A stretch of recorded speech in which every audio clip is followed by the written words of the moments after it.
Allergy Asma ఉన్న వాళ్ళకు గురకొచ్చేటటువంటి అవకాశాలు చాలా ఎక్కువ ఉంటాయి.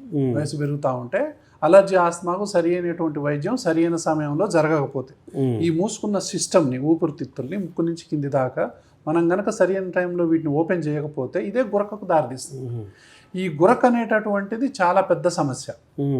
సో ఎవరు గురక పెట్టినప్పుడు ఎవరు డేంజరు అంటే అంటుంటారు, అది డేంజరస్ అండి. అది చాలా డేంజరస్. వెంటనే డాక్టర్ని సంప్రదించడానికి ఇంతకంటే పెద్ద సిమ్టమ్ సైన్ అవసరం లేదు.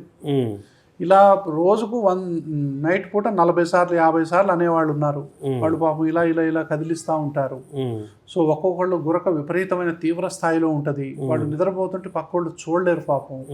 ఇళ్ళలు కనబడుకుంటే ఇంకా విపరీతమైన గురక. కొంచెం సైడ్ తిరిగితే కొంచెం తగ్గుద్ది. మళ్ళీ వీళ్ళల్లోనే అతి నిద్ర ఉంటుంది.